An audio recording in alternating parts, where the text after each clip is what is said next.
Hey guys, pav బాజీని ఇంట్లో సింపుల్గా ఎలా తయారు చేసుకోవాలో మినీ వ్లాగ్లో చూసేయండి. దీనికోసం ముందుగా కుక్కర్ పెట్టుకొని ఉల్లిపాయ, పచ్చిమిర్చి, టమోటా, క్యారెట్, బంగాళదుంప అండ్ మీకు నచ్చిన చాయిస్ ఆఫ్ వెజిటబుల్స్ని వేసుకొని కొంచెం సాల్ట్ అండ్ వాటర్ వేసి 3 to 4 విజిల్స్ పెట్టుకోవాలి. ప్యాన్ పెట్టుకొని అందులో ఆయిల్ అండ్ గీ కానీ బటర్ కానీ వేసుకోండి. కొంచెం జీలకర్ర కూడా వేసుకోవాలి. తర్వాత ఇందులో సన్నగా తరుక్కున్న ఉల్లిపాయలు, పచ్చిమిర్చి వేసుకొని కొంచెం పసుపు కూడా వేసుకొని ఫ్రై చేసుకోండి. కొంచెం ఫ్రై అయ్యాక ఇందులో జింజర్ గార్లిక్ పేస్ట్ వేసుకోవాలి. అది కూడా పచ్చివాసన పోయాక ఫైన్గా చాప్ చేసుకున్న టమాటోస్ అండ్ సాల్ట్ కూడా వేసి బాగా మెత్తగా మగ్గించుకోండి.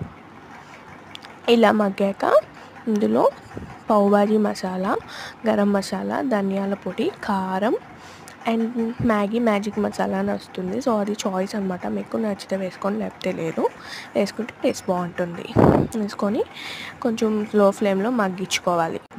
లోపు మనం ముందుగా కుక్కర్ పెట్టుకున్నాం కదా వెజిటేబుల్స్, అందులో కొంచెం ఎక్సెస్ వాటర్ తీసేసి ఈ మసాలా కర్రీలో వేసేసుకొని దీన్ని కొంచెం బాయిల్ అవనిస్తూ ఉండండి. వెజిటేబుల్స్ని బాగా మెత్తగా స్మాష్ చేసేసి దాంతోపాటు ఇంకొంచెం వాటర్ కూడా వేసి మనం ముందుగా తయారు చేసుకున్న మసాలాలో వేసి ఇంకొక 2-3 మినిట్స్ కుక్ చేసుకోండి. అంతే, మన బాజీ అయితే రెడీ అయిపోతుంది. ఇప్పుడు పావుని రోస్ట్ చేసుకోవాలి. దానికోసం ఒక ప్యాన్ పెట్టుకొని గీ కానీ బటర్ కానీ వేసి మనం తీసుకున్న బన్స్ ఏవైతే ఉన్నాయో అవి లో ఫ్లేమ్లో రోస్ట్ చేసుకొని ఆనియన్స్ అండ్ బాజీతో సర్వ్ చేసుకుంటే సూపర్ టేస్టీ ఎమ్మీగా ఉంటుంది. ఇంట్లోనే తప్పకుండా ట్రై చేయండి. నచ్చితే సబ్స్క్రైబ్ చేసుకోండి.